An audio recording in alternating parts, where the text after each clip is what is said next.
mulai langsung. Sebelumnya saya akan menyampaikan untuk sesi siang ini akan dimoderatori oleh Bapak Abdul Muhari, PLT Direktur Pemetaan dan Evaluasi Risiko Bencana.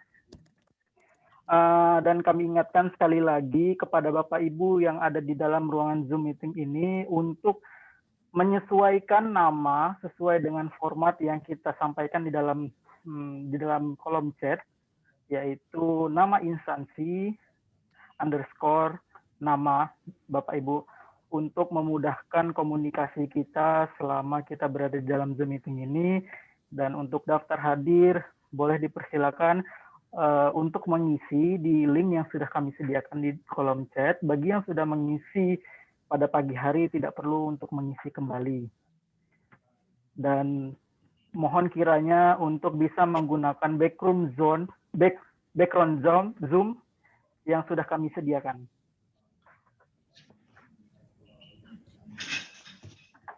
Kepada Pak PLT Direktur kami persilahkan. Baik, terima kasih Mas Rizky. Selamat siang, Assalamualaikum warahmatullahi wabarakatuh. Salam sejahtera untuk kita semua. Kita akan melanjutkan diskusi kita pada sesi siang hari ini. Tadi sudah disampaikan, kita akan ada pembicara dan 5 orang pembicara dari BMKG, kemudian dari PVMBG, KLHK, Basarnas Bandung, Kantor Pencarian dan Pertolongan, dan dari PUPR. Untuk mempersingkat waktu, mungkin kita akan mulai kepada pembicara yang pertama dari Pusat Badan Meteorologi BMKG, Kepala Bidang Prediksi dan Peringatan Dini Cuaca, Bapak Miming Saifuddin, dipersilakan. Baik, terima kasih yang terhormat Bapak Pimpinan Rapat dan yang kami hormati Bapak Ibu sekalian, peserta rapat koordinasi terkait dengan FGD Tim Intelijen Penanggulangan Bencana untuk kasus tanah longsor di Sumedang. Mohon izin kami share screen untuk bahan yang akan disampaikan. Silakan, Pak.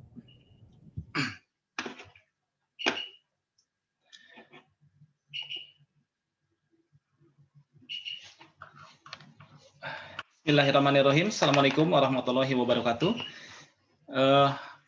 Mohon izin kami akan menyampaikan analisis kondisi cuaca saat kejadian tanah longsor di Kecamatan Cimanggung yang terjadi awal tahun ini, tepatnya tanggal 9 Januari 2021. Kami dari Pusat Meteorologi Publik BMKG yang terkait dengan informasi cuaca dan peringatan dini.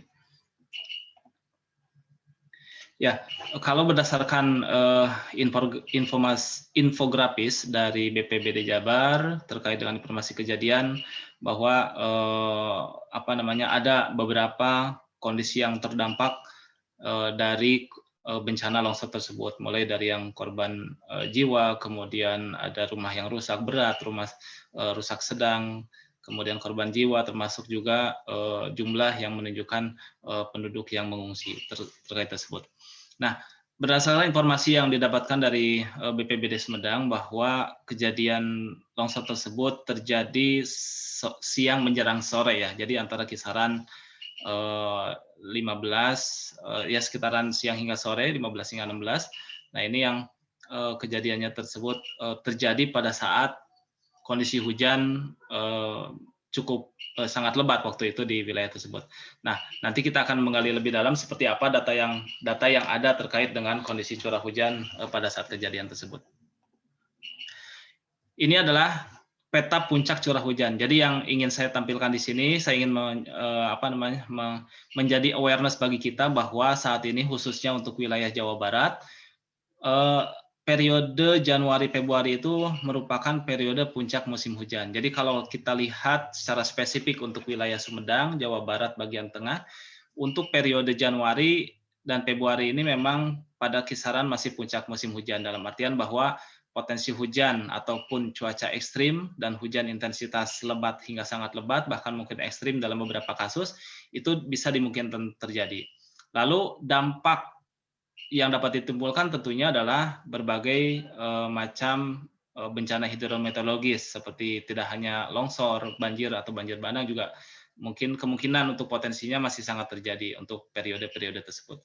Nah, itu nanti tergantung wilayahnya seperti apa, ketahanan wilayah itu seperti apa ketika diberikan atau adanya potensi cuaca ekstrim tersebut. Jadi ini yang perlu kita pahami bahwa saat ini kita masih memasuki puncak musim hujan ya. Jadi kewaspadaan ini perlu tetap kita tingkatkan sampai paling tidak selama periode puncak. Kemudian bulan Maret meskipun dia tipenya pancaroba, juga untuk tipe-tipe hujan dengan hujan lebat dengan durasi yang cukup singkat itu juga bisa menimbulkan kondisi-kondisi yang ekstrim, artinya dampak-dampak bencana yang bisa ditimbulkan seperti itu.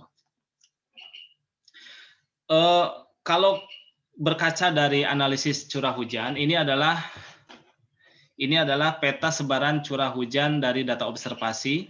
Jadi kalau kita lihat pada tanggal 9 kejadian, ya, jadi di peta paling kanan bawah ini adalah sebaran hujan, curah hujan di wilayah Indonesia yang saya crop untuk wilayah Jawa. Kalau kita perhatikan di wilayah Jawa Barat, bahkan hingga Jawa Tengah dan Jawa Timur, ini konsentrasi atau distribusi hujannya cukup merata dengan intensitas rata-rata sedang hingga lebat.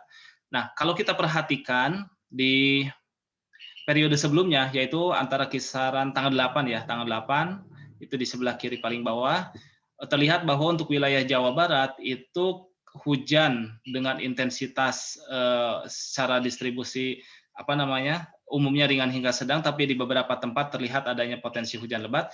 Ini terjadi di hari sebelumnya. Nah, kemudian kalau kita perhatikan tanggal 7, antara kisaran tanggal 7 hingga 8 pagi, ini relatif kalau dari data observasi tidak terlihat adanya distribusi kejadian hujan yang cukup merata. Tapi sebelumnya, di tanggal 6, demikian juga sama halnya seperti tanggal 8 dan tanggal 9.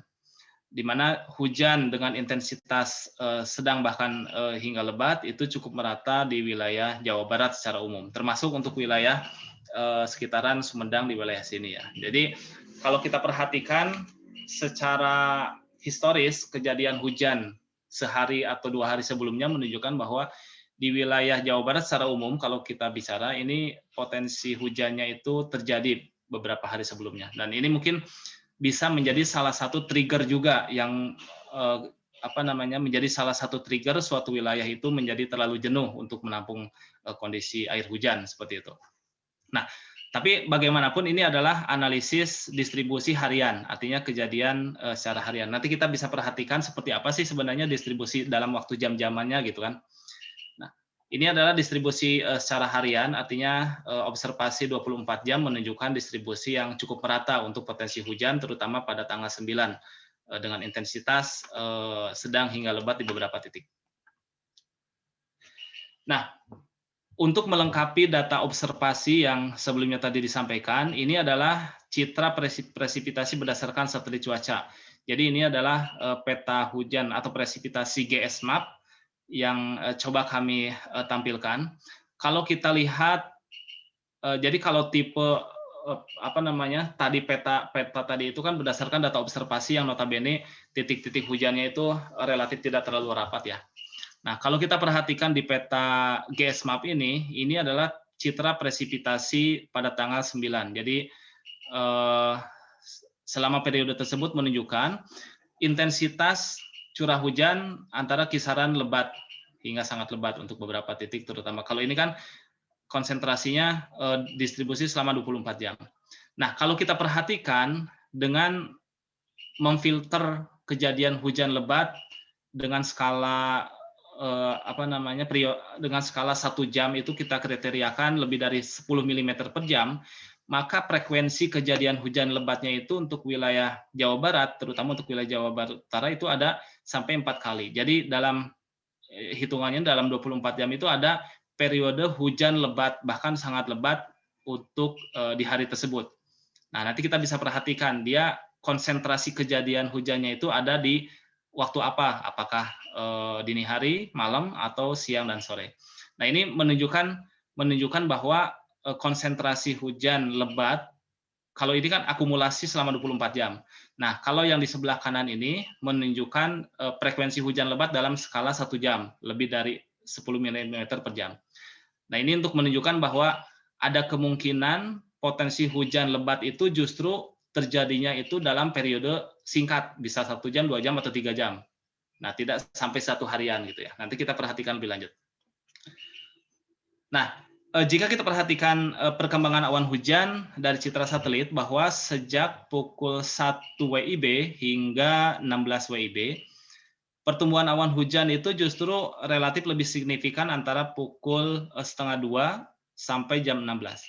Nah, ini sejalan dengan data sebelumnya, yang data GSMAP tadi, bahwa potensi hujan lebatnya itu justru malah secara frekuensi itu kejadiannya cuma 2 sampai 3 jam, artinya 2 sampai 3 kali dalam 24 jam. Tapi periodenya cukup signifikan. Nah, kalau kita perhatikan secara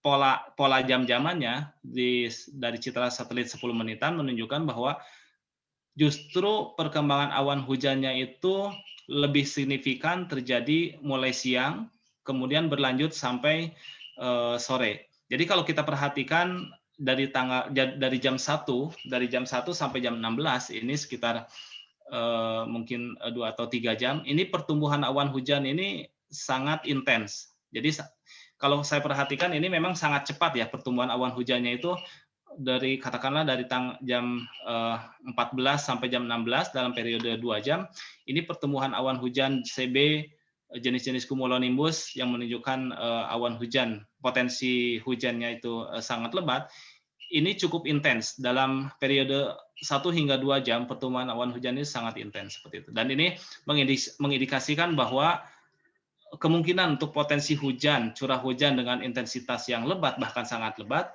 dalam periode yang singkat, ini bisa terjadi seperti itu. Nah, ini indikasi pertama yang menunjukkan bahwa kejadian hujan di wilayah Sumedang dan sekitarnya ini, potensi hujannya seperti ini. Jadi menunjukkan bahwa periode waktu kejadian hujannya ini antara siang dan sore, seperti itu. Nah, ini adalah data curah hujan wilayah Sumedang. Kalau kita perhatikan tanggal 7 memang kisaran potensi cuacanya itu antara kisaran hujan ringan atau hujan ringan hingga sedang. Kalau kita perhatikan di satelit tadi ada di distribusi data yang lain, itu antara hujan ringan hingga sedang. Kemudian tanggal 8 juga masih ada potensi hujan. Nah, kalau dilihat dari distribusi hujan, peta hujan juga tadi memang cukup merata untuk wilayah Jawa Barat. Nah, kemudian intensitas yang sangat signifikan ini justru terjadi pada saat kejadian, yaitu tanggal 9 Januari. Jadi kalau dilihat dari ini adalah data curah hujan hasil observasi di sekitaran Jatinangor itu sampai 142,5 mm per hari. Ini kalau ukuran 24 jam ya. Kemudian kalau Jatinangor 99 mm per hari. Nah, ternyata di sekitar Cikancung, mungkin mohon koreksi saja, ini Cikancung ini kalau tidak salah agak di luar, tapi menunjukkan intensitas hujan yang justru terjadi dalam 1 jam itu sampai 69,8. Jadi kalau dari skala harian kurang antara 50 hingga 100 itu kan konsentrasinya hujan lebat ya. Tapi kalau kita konversi menjadi kejadiannya per jam, 69,8 per jam ini menjadi intensitas yang sangat lebat. Nah, demikian juga yang di Jatinangor ini kalau ukuran 142,5, kalau dalam perharinya itu, akumulasi perharinya itu bisa hujannya sangat lebat ya. Tapi kalau dia dikonversi menjadi kejadiannya terjadi dalam 6 jam atau 3 jam, ini justru bisa menjadi ekstrim. Nah, ini kondisi-kondisi yang menunjukkan bahwa kalau kita korelasikan dengan peta satelit sebelumnya, bahwa di sekitaran wilayah Sumedang, Jawa Barat, Sumedang dan sekitarnya kalau kita bicarakan, ini konsentrasi hujan terjadi antara siang hingga sore, di mana pertumbuhan awan hujan mulai jam 1 siang mulai terlihat, kemudian sampai intens dan cukup cepat, saya kira sampai jam 16 saat kejadian, jam 17 juga masih terjadi potensi hujan yang cukup signifikan. Nah, kemudian kalau kita melihat angka 142 dan 99 mm, nah kalau dia diasumsikan terjadi dalam 6 jam, kita bisa bayangkan seperti apa kondisinya seperti itu. Nah, ini keterangan-keterangan yang menunjukkan bahwa saat kejadian pada hari H atau tanggal 9 tersebut memang potensi hujan itu kriterianya lebat hingga sangat lebat, seperti itu. Yang tentunya untuk beberapa daerah bisa menjadi hal atau bisa berdampak terhadap kondisi atau bisa berdampak terjadinya bencana seperti longsor, banjir bandang, atau yang lainnya, seperti itu.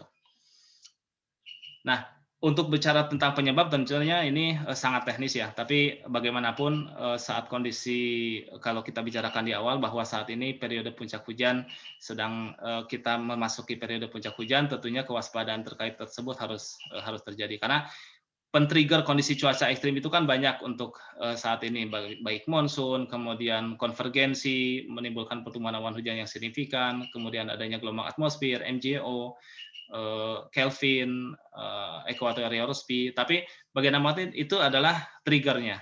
Nah, trigger yang bisa secara umum memang menyebabkan peningkatan curah hujan di beberapa wilayah, terutama pada periode puncak hujan, musim hujan seperti ini. Nah, ini sejak tanggal 8, wilayah Jawa Barat memang termasuk wilayah yang sudah terprediksikan berpotensi hujan lebat gitu ya. Tapi memang secara spesifik ini wilayahnya masih cukup dalam level provinsi. Jadi kalau peringatan ini untuk wilayah Jawa Barat secara umum kondisi potensi hujan lebatnya pada tanggal 9 itu sudah tersampaikan. Kemudian demikian juga untuk tanggal 10 tanggal berikutnya juga kondisinya potensi hujannya masih cukup lebat. Nah, ini juga perakiraan cuaca berbasis dampak untuk indeks risiko banjir memang untuk wilayah Jawa Barat, terutama wilayah Jawa Barat bagian tengah, potensi-potensi banjir maupun banjir bandang memang cukup signifikan, gitu, terutama untuk periode-periode saat ini. Ini adalah perakiraan cuaca berbasis dampak untuk periode tanggal 9 waktu itu. Nah, ini juga termasuk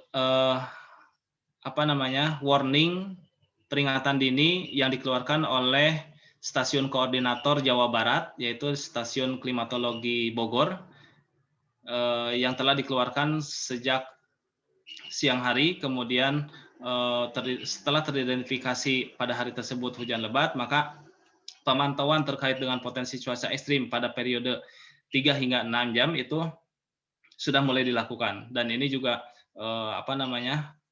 informasi-informasi tersebut juga secara SOP sudah disampaikan oleh stasiun koordinator yang mengeluarkan informasi ini. Baik, kalau bicara terkait dengan perakiraan cuaca ke depan seperti apa, ini kalau kita melihat selama bulan Februari hingga April, untuk wilayah Jawa Barat khususnya, kalau kita perhatikan di bulan Februari ini, untuk wilayah perbatasan Jawa Barat, Jawa Tengah, mungkin kalau kita lebih detail lagi bisa melihat sekitaran Sumedang, Bandung, dan sekitarnya ini, kriteria curah hujan selama bulan Februari itu kriterianya masih tinggi. Bisa sampai 400 hingga 500 mm per bulan. Nah, kemudian bulan Maret, ketika kita akan mulai memasuki awal pancaroba, prediksi atau perakiraan hujan bulanannya juga masih menunjukkan kriteria yang tinggi, antara kisaran 300 hingga 500. Kemudian untuk April relatif berkurang, karena memang ini kondisi-kondisi yang sangat lokal yang terjadi, artinya meskipun pancaroba, tetapi kondisi-kondisi potensi hujan dengan durasi singkat itu bisa dimungkinkan terjadi. Nah, ini yang perlu kita perhatikan, bahwa kalau kita perhatikan di bulan di bulan Februari ini, di peta Februari ini, bahwa ketika wilayah Jawa Barat diprediksikan pada kriteria tinggi untuk selama bulan Februari dengan akumulasi 300 hingga 500, ini adalah hitungan per bulan. Nah, bagaimana jika misalkan kejadian hujan ekstrimnya itu justru terjadi dalam 1 hari atau 2 hari berturut-turut? Nah, ini yang menjadi kondisi yang menjadi sangat ekstrim. Ketika meskipun misalkan nanti kriterianya menengah, katakanlah sampai 300, tapi kalau nilai 300 tersebut terjadi dalam 1 hari 2 hari, itu menjadi ekstrim. Nah, ini yang menjadi perhatian kita, bahwa ketika mendapatkan informasi bahwa wilayah tertentu itu adalah memiliki kriteria hujannya menengah atau tinggi, tetap saja bahwa kewaspadaan potensi cuaca ekstrim dengan curah hujan yang sangat tinggi yang dapat terjadi dalam durasi singkat, 2 hari atau 1 hari, itu tetap harus diwaspadai. Itulah kenapa kami selalu menghimbau bahwa masyarakat itu untuk selalu mengupdate informasi cuaca, karena memang kondisi-kondisi seperti ini yang harus kita perhatikan. Baik, nah untuk periode dasarian saya kira turunan daripada kalau tadi kita bicara bulanan, untuk dasarian pertama Februari, jadi saat ini antara tanggal 1 hingga tanggal 10 Februari diprediksikan memang untuk wilayah Jawa Barat kriterianya antara menengah hingga tinggi untuk di beberapa titik. Nah, tetap saja bahwa meskipun kriterianya menengah, tetapi ketika disajikan 150 mm, kalau diprediksikan di sini kan 150 mm dalam 10 hari. Nah, kalau kejadian tersebut justru terjadi 150 mm dalam 1 hari, itu maka bisa menjadi ekstrim. Apalagi seperti yang tadi disampaikan di data wilayah Sumedang bahwa lebih dari 100 itu justru bisa terjadi antara 3 hingga 4 jam. Nah, ini yang menjadi kondisi ekstrim tertentu ya, artinya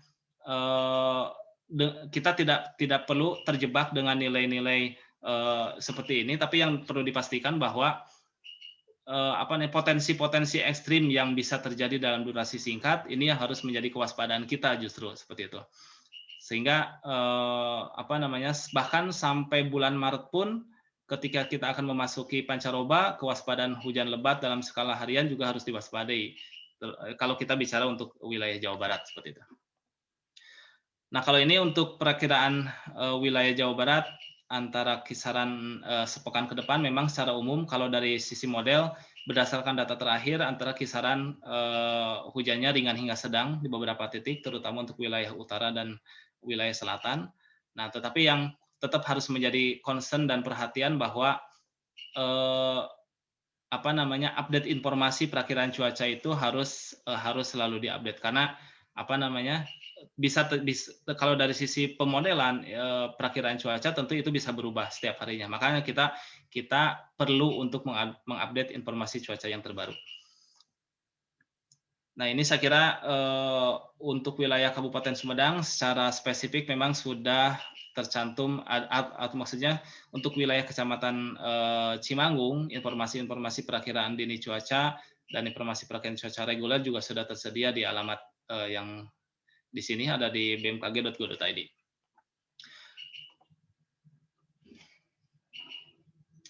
Baik, kalau bicara terkait dengan kejadian longsor di Sumedang, ini yang menjadi concern bahwa pada saat tersebut tanggal 9 Januari 2021 bahwa kejadian hujan lebat bahkan sangat lebat di wilayah Cimanggung terutama dan sekitarnya ini memang terjadi siang hingga sore, dan bahkan berdasarkan laporan juga kejadian longsor tersebut terjadi pada sore hari antara siang hingga sore, dan memang triggernya itu curah hujan yang sangat lebat seperti yang tadi disajikan, kejadian hujan lebat yang lebih dari 50 bahkan 100 mm dalam kejadian 3 hingga 4 jam kemungkinan seperti itu. Ini yang menjadi concern bahwa belum lagi ditambah dengan sehari sebelumnya distribusi hujannya cukup merata di wilayah Jawa Barat. Kemudian yang kemungkinan itu yang bisa menjadi salah satu pemicu dari beberapa hal yang bisa menyebabkan kondisi longsor.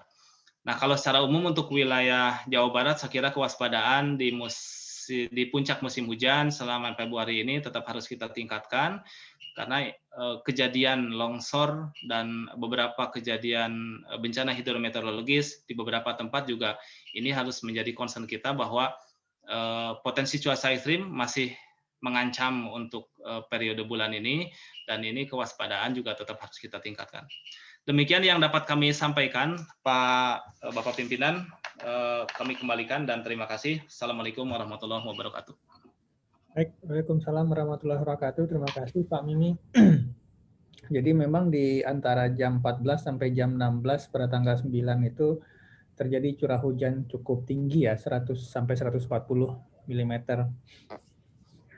per hari ya itu ya, per jam. Per hari. Kalau laporannya per hari Pak, tapi kalau kita lihat satelitnya itu bisa dalam 6 jam. Oke, terima kasih Pak Miming. Baik, kita lanjut ke menyambung informasi dari BMKG. Sekarang kita berikan waktu kepada PVMBG mengenai pembahasan kawasan rawan bencana tanah longsor di Sumedang dan tanggapan PVMBG terhadap kejadian longsor tersebut dari aspek geologi. Silakan Pak Agus. Oke, terima kasih sebelumnya. Assalamualaikum warahmatullahi wabarakatuh. Sebelumnya saya juga mohon maaf bahwa kita baru pergantian pimpinan kami. Pak Kasbandi sudah berpindah lokasi di Pusat Air Tanah dan Geologi Lingkungan. Bu Andiani pindah ke kami, jadi ada rotasi dan baru saja. Oke. Bu Andani sekarang kepala. Iya, sekarang Bu Andiani yang menjadi kepala Kapus kami sekarang. Kapus kami. Oke, terima kasih. Saya izin share dulu. Silakan Pak Gus.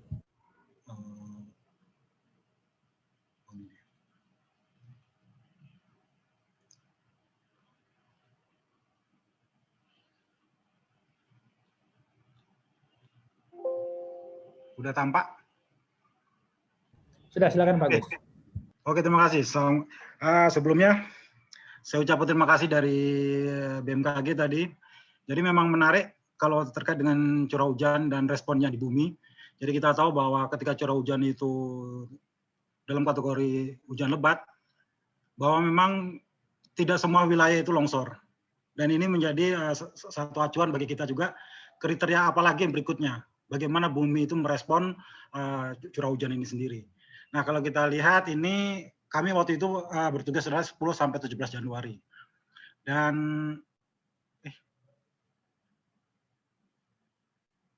berikutnya ini adalah tim. Jadi saya sendiri, kemudian ada Pak Eka Kadasria, Pak Asep Nursalim, Pak Kibar, semua ini adalah penyelidik bumi Muhammadiyah.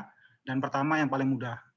Kemudian kita samakan juga persepsi tadi dari Pak Profesor tadi lupa saya, bahwa pada dasarnya gerakan tanah itu ada perpindahan material. Jadi mau bahan batuan, tanah, timbunan dan sebagainya bergerak ke bawah dan keluar lereng. Jadi di sini kita menggunakan acuan dari SNI 8291 2016. Apa sih maknanya sebenarnya? Maknanya cuma dua di sini yang bisa kita pahami, bahwa ada material lepas kena gerakan tanah dan ada yang material tidak lepas, kedap air dan tidak air, porositas tinggi, tidak poros, permeabilitas tinggi, permeabilitas rendah. Jadi ini yang menjadi patokan kami secara umum, bagaimana geologi melihatnya. Dan kalau kita tahu kemarin kita baru bicara Sulawesi Barat, terjadi longsor, itu juga kena gempa, ditambah hujan. Dan kemudian kita juga punya erupsi gunung api, sekarang sedang ada erupsi di mana-mana. Nanti kita juga bisa melihat juga ada beberapa kejadian longsor yang terkait dengan erupsi gunung api ini, dan ditambah lagi dengan adanya curah hujan. Jadi ini adalah kompleksitas yang ada di bumi ini. Jadi kalau kita lihat bahwa geologi itu sebagai bumi, sebagai pengontrol, kita punya peta geologi, jadi karakter geologinya seperti apa, morfologinya dan hidrologi. Kemudian ini faktor yang dinamis, manusia, tata guna lahan, itu sebagai faktor pengontrolnya, dan disinilah yang kita harus berdiskusi. Kemudian bumi pemicu, tadi saya sudah sebutkan, erupsi gunung api, kemudian gempa bumi, dan yang terakhir adalah atmosfer sebagai pemicu. Jadi di sini adalah curah hujan. Nah, bagaimana si proses ini saling terkait satu sama lainnya? Kami akan berbicara tentang geologinya. Bahwa kejadian ini pada hari Sabtu 9 Januari 2021 sekitar pukul 16. Kemudian diikuti oleh gerakan tanah susulan pada pukul 19. Dan dampaknya kita ketahui bersama ada korban 65 orang totalnya. Persoalannya ini ada dusun Bojong Kondang yang terdampak. Apa penyebabnya? Bagaimana rekomendasinya? Bagaimana adaptasi kondisi geologi dan tindak lanjutnya? Nah, kita lihat ini areal sebelum kejadian sebelah kiri, kemudian kita lihat areal setelah kejadian, semuanya terlanda, dan juga kita lihat di sisi sebelah kanan view secara langsung tentang wilayah pemukiman di atas sebagai sumber bahaya, kemudian wilayah pemukiman di bawah sebagai wilayah terdampak, dan juga alur dari longsoran itu sendiri. Jadi di sini kita melihat adalah satu kompleksitasnya yang baik. Dan sebenarnya juga secara geologi, ini adalah morfologi dari lava. Jadi ini bentuk loop sebenarnya. Dan juga tentunya ada piroklastiknya. Dan kalau kita lihat dari faktor pemicu tadi, dari BMKG sudah menyatakan memang pada saat kejadian terjadi hujan lebat. Dari perkiraan kami, dari sweeping curah hujan yang bulanan, prediksi bulanan dari BMKG juga, bahwa memang daerah itu merupakan daerah Cimanggung itu daerah menengah tinggi, bahwa berpotensi tinggi untuk terjadinya gerakan tanah. Ini adalah zona perkiraan kami pada bulan Januari 2021. Dan kita lihat faktor pengontrol geologinya. Kalau kita lihat di sini adalah morfologi, kelerengan, dan alur air. Tadi kita sudah mengatakan pada saat curah hujan tinggi, mengapa hanya wilayah tersebut yang terdampak, bukan yang lainnya. Nah, kalau kita lihat dari morfologinya, bahwa ini adalah suatu morfologi tapal kuda berbentuk V, dan ini merupakan salah satu indikator yang merupakan wilayah tangkapan hujan lokal dan alur air. Dan ini sudah tercetak sejak awal wilayah ini terbangun. Kalau kita lihat video warga,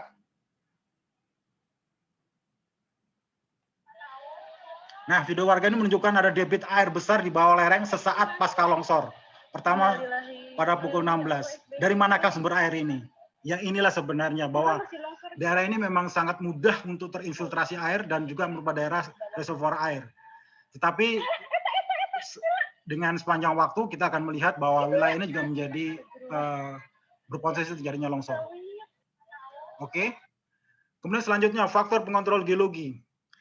Jadi karena ini daerah gunung api, geologinya adalah geologi gunung api, dan ini adalah morfologi gunung api, dan lerengnya, jadi kalau kita lihat ke lapangan langsung, bahwa kita lihat dari sisi pemukiman sebelah kiri, itu menunjukkan bahwa daerah ini memang terbangun oleh lava. Dan pelapukan lava sebenarnya tidak begitu tebal di sini, hanya 1,5 sampai 2 meter. Itu sebenarnya sudah tebal juga. Dan di antara pelapukan lava tersebut juga ada tingkat pelapukan yang lanjut yang sifatnya impermeable. Dan di atasnya baru tanah pelapukan yang sifatnya lepas. Kemudian kita tahu di paling atasnya lagi, dan ini tentunya bervariasi di morfologi tersebut, di daerah kejadian, kita melihat adanya indikasi tanah-tanah urukan. Jadi kalau kita melihat secara geologi, ini daerah lava, daerah piroklastik, terjadi pelapukan, kemudian mengalami proses aktivitas manusia, dan juga terjadi longsoran-longsoran secara lokal. Maka tentu ketebalan di daerah alur air ini menjadi lebih tebal dan sifatnya berfungsi mempunyai porositas tinggi dan mudah untuk menyimpan air. Dan ini semua singkapan ini ada semua di perumahan. Jadi kalau kita lihat bahwa memang di sekitar perumahan ini daerah tinggiannya juga merupakan daerah lava. Kemudian kita lihat dampaknya. Kita lihat bahwa di sini dampaknya seperti apa. Jadi kalau kita lihat pertama tipe gerakan tanah, ini ada daerah pertama longsor, kena pembebanan itu, kemudian dia berubah menjadi aliran rombakan. Artinya bahwa ini percampuran antara semua material dan bergerak mengalir lurus dengan kombinasi air. Kemudian landahan gerakan tanah, luasan landahan itu 4.000 meter, 40 meter, kemudian panjang landahan sekitar 140, volume material longsor sekitar 8.000 meter kubik, dan beruntung bahwa wilayah di bawahnya ini terhambat oleh perumahan-pemukiman yang ada di bawah. Jika pemukiman ini tidak ada, maka landahan akan menuju ke arah daerah yang relatif lebih landai. Kemudian berikutnya dari penampakan ini kita lihat bahwa memang bahwa endapan itu tebal, itu ada di sekitar daerah alur airnya yang terjadi longsor. Kemudian kita lihat di semua singkapan di daerah tersebut terdapat pelapukan-pelapukan lava. Jadi lava yang melapuk yang kondisinya kalau di Palu itu sangat keras. Kemudian berikutnya potensi bahayanya. Karena kita sudah tahu bahwa ini dekat puncak. Jadi karakter dari pelapukan batu vulkanik, lava dan piroklastik itu kedap air. Dan ini kita lihat di sini lapisan lavanya. Kemudian kita lihat di atasnya pelapukannya sebelah atasnya. Kemudian berikutnya adalah di daerah-daerah alur merupakan material rombakan. Dan di material rombakan ini yang terdiri dari tanah pelapukan, longsoran vulkanik, dan material urukan, itu sifatnya material lepas dan lolos air.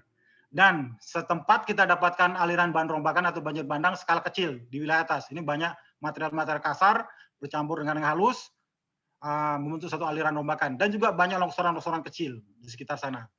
Dan potensi bahaya berikutnya, gangguan kestabilan lereng itu juga kena alur air permukaan. Jadi kalau kita lihat wilayah ini, semua itu mengarah ke satu titik ke daerah longsoran. Dan juga daerah tebing yang mengarah ke daerah Dusun Cigondang. Dan ini juga kita lihat bahwa pengendalian permukaan itu sangat tidak baik. Berikutnya, potensi bahayanya adalah ini sudah terekspos. Jadi batas alur air bawah permukaan non kedap ini sudah terekspos, dan ini adalah sumber-sumber dari sumber air yang akan berjalan melalui bawah permukaan dan dikombinasikan dengan aliran permukaan. Maka inilah yang perlu diantisipasi potensi ancaman ini. Dan potensi bahaya gangguan kestabilan lereng dan potensi dampaknya perlu pengendalian dengan adaptasi geologi. Jadi kalau kita lihat kondisi saat ini, kondisinya adalah seperti kita lihat di sebelah kiri, alur airnya masih bergerak ke arah tebing, dan kondisi yang kita inginkan yang tidak diharapkan adalah akan mungkin terjadi proses ke hulu, dan ini juga akan merusak wilayah pemukiman yang di atas ini. Wilayah atas adalah wilayah sumber bahaya. Dan apakah kita akan mengharapkan prosesnya terulang? Atau ketika longsoran terjadi, apakah kita akan mengharapkan banjir bandang? Atau mungkin banjir di Rancaike? Jadi problema ini yang harus diputuskan. Kemudian untuk menjawab fenomena dan kepastian tindak lanjut untuk masyarakat terdampak, ya kita melakukan melacak penyebab bersama Kepala Badan Geologi dan juga Kepala Pusat. Dan kita juga berdiskusi dengan Pak Sekda beserta timnya, tim Satgas. Kemudian kepada masyarakat kita juga memberikan suatu gambaran persepsi ancamannya dan rekomendasi untuk tindak lanjut segera kepada masyarakat bersama perwakilan Forum Pimpinan Daerah di Perumahan SBG Cimanggu, Sumedang hari Minggu kemarin. Dan setelah kita menganalisis semuanya bahwa faktor penyebabnya pertama adalah morfologi tapal kuda, merupakan daerah tangkapan air lokal serta merupakan alur air. Tebalnya tanah bersifat lolos air, dan di bawahnya kita tahu adalah material pelapukan. Kemudian lereng bukit, lahan terbuka, kurang vegetasi berakar kuat, dan tanpa perkuatan lereng. Kemudian drainase yang kurang baik, itu sudah jelas. Baru kemudian dipicu oleh hujan yang curah hujan yang tinggi. Kalau kita lihat mekanisme, bahwa dari wilayah tangkapan hujan ini air sudah berlangsung cukup lama terjadi, terakumulasi di sana. Dan ini tentunya akan meningkatkan kejenuhan airnya, juga tekanan pori tanahnya. Dampaknya bobot tanah ini jadi meningkat. Jadi peningkatan curah hujan yang terakhir pada alur tersebut itu mempercepat proses penjenuhan dan peningkatan bobot. Sehingga kita dapatkan adalah gerakan tanah tipe longsoran dan yang berubah menjadi aliran bahan rombakan. Kemudian kalau kita mengingat telah terbangun jalur longsor, pelapukan, dan curah hujan yang masih tinggi, maka untuk menghindari jatuh korban, jiwa dan kerugian harta benda yang lebih besar, rekomendasi kita pertama adalah adaptasi terhadap kondisi geologi setempat seperti itu. Satu, ya waspada pada saat evakuasi ini sudah dilakukan. Kemudian masyarakat diungsikan dulu selama belum ada upaya mitigasi di sana. Yang ketiga, jika turun hujan ya aktivitas dihentikan untuk sementara. Kemudian evakuasi dan pembersihan tumpukan material longsor pada lereng pemukiman terdampak untuk menghindari terbendungnya aliran dari atas lereng yang berpotensi terjadinya longsor susulan dan atau potensi banjir bandang. Kemudian mitigasi yang segera. Pemohonan berakar kuat seperti vetiver, karena tanah batuan yang keras pelapukannya sudah ada di sana, tidak begitu jauh dari sana. Kemudian membangun wilayah buffer. Jadi mestinya daerah yang berdekatan dengan tebing, minimal 2 kali tinggi tebing dengan kondisi tanah seperti itu, ketebalan seperti itu, harusnya merupakan daerah yang menjadikan daerah penyangga. Kita tanam hutan, kita tanam pohon, dan juga mungkin dengan teknologi. Pemotongan lereng, jangan terlalu tegak, karena ini adalah fungsi air, semakin tegak, maka airnya mempunyai kekuatan lebih untuk menghantam, menyapu semuanya. Melandaikan lereng, kemudian penataan drainase, itu secara umum. Kemudian penataan ulang kawasan di alur terdampak gerakan tanah. Kita tahu wilayah bencana telah menjadi wilayah alur air dengan tebing alur air merupakan tanah bersifat gembur dan mudah jenuh, serta tersingkapnya bidang gelincir. Maka sebaiknya wilayah ini dikosongkan dan dihijaukan kembali. Wilayah ini juga harus sebaiknya direlokasi. Mereka yang masih bertempat tinggal di sekitar sana tentunya harus berhati-hati pada saat musim hujan, karena ancamannya masih real. Dan kita bikin zonasi secara simpel. Di sini adalah yang warna merah, itu adalah zona relokasi. Yang kuning itu adalah zona pelabuhan khusus bahwa upaya mitigasi harus dilakukan walaupun tanpa relokasi. Yang warna panah biru, alur air yang bergerak menuju ke arah lembah, dan garis hitam itu adalah batas pemisah alur air antara ke kiri dan juga punggungan yang ke kanan. Jadi kalau kita lihat secara umum dari gambar ini, video ini terus sementara, kita bisa agak percepat sedikit. Nah ini kondisi yang pinggir tebing ini seharusnya merupakan daerah buffer zone. Dan ini akan terjadi penarikan kelak longsor-longsor susulan. Kemudian yang berikutnya lagi, upaya yang telah kita lakukan. Kita sudah melakukan survei, kita juga sudah melakukan titik-titik relokasi. Kemudian yang terakhirnya, apakah kita berharap bahwa pemukiman di Cimanggu itu akan menjadi seperti ini tanpa upaya mitigasi kita ke depan? Demikian yang bisa saya sampaikan. Terima kasih. Assalamualaikum warahmatullahi wabarakatuh. Baik, Waalaikumsalam warahmatullahi wabarakatuh. Terima kasih Pak Agus. Sangat detail dan jelas sekali keterangannya dan deskripsi apa yang terjadi di sana dari aspek geologi dan beberapa hal penting yang saya catat di sini adalah daerah longsoran merupakan daerah tapal kuda yang merupakan alur air, sedangkan drainase di atas juga kurang tertata dengan baik, ada lereng terbuka tanpa vegetasi, dan tebing lereng yang terbuka tanpa vegetasi, dan juga pada kondisi geologinya tebalnya tanah yang lolos air. Jadi ini hal-hal ini menjadi perhatian sekali untuk kita untuk tadi mencegah apa gambar terakhir yang Pak Agus sampaikan. Baik, terima kasih Pak Agus. Mungkin nanti ada beberapa pertanyaan terkait dengan mekanisme ini yang tadi keterangan disampaikan. Baik, berikutnya tadi kita sudah mendengarkan keterangan dari BMKG mengenai aspek cuaca pada saat kejadian. Kemudian dari PVMBG terkait dengan kondisi-kondisi aspek geologi dan mekanisme dan temuan-temuan faktual di lapangan. Berikutnya dari hal-hal tersebut mungkin kita bisa mendapatkan keterangan dari KLHK, dari Ibu Esther Simon, Kasubdit Audit Lingkungan Hidup dan Data Informasi Kementerian Lingkungan Hidup mengenai kemungkinan kelayakan kajian AMDAL di kawasan yang berpotensi risiko bencana tinggi seperti yang kita lihat di pemukiman di Sumedang ini. Ibu Esther, kami persilakan. Terima kasih. Selamat siang, salam sejahtera buat Bapak Ibu sekalian. Terima kasih atas undangannya. Terkait dengan FGD terkait dengan potensi longsor di Sumedang, kami mungkin dari sisi tadi kan Bapak tanyakan kelayakan AMDAL terkait kawasan potensi risiko bencana. Mungkin saya tidak khusus untuk ini karena memang AMDAL itu per kegiatan. Nah, mungkin cuman saya mau memberi gambaran saja terkait dengan apa gunanya si dokumen AMDAL ini supaya nanti buat rencana ke depan mungkin daerah itu mau dibikin apa, nah itu mungkin bisa saya share ya Pak ya. Silakan Bu.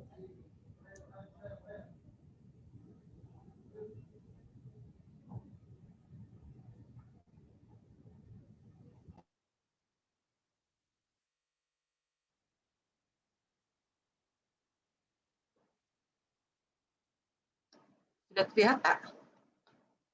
Ya, sudah Bu, silakan.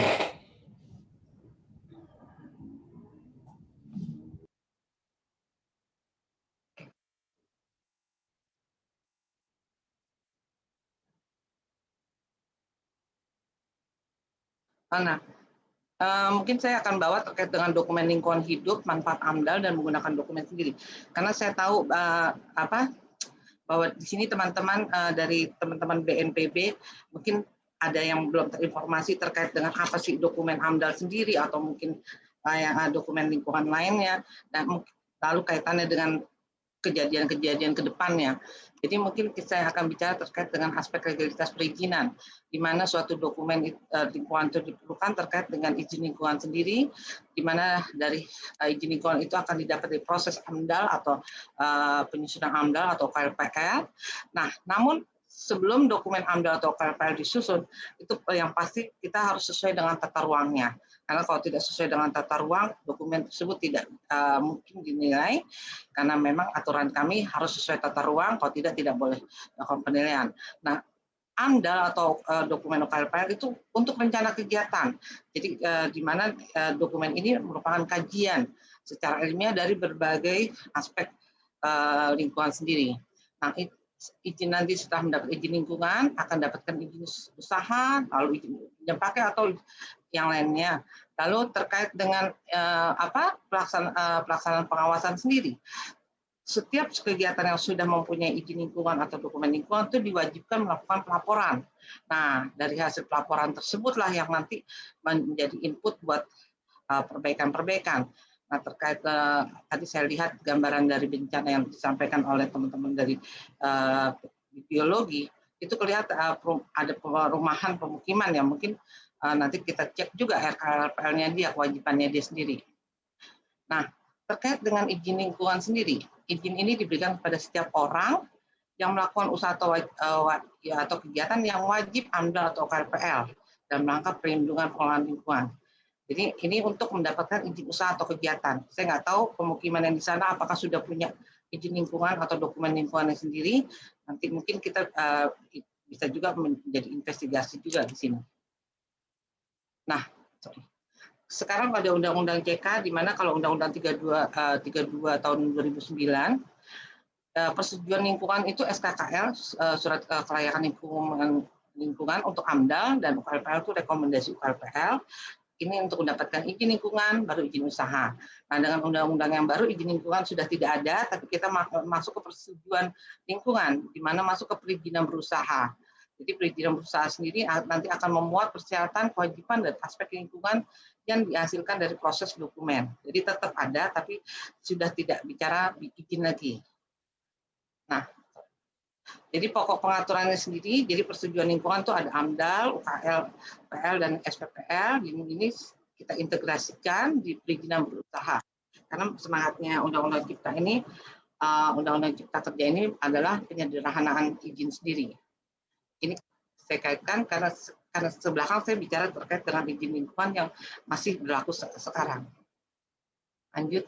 Nah, bagaimana sih kita tahu suatu kegiatan itu wajib AMDAL atau bukan?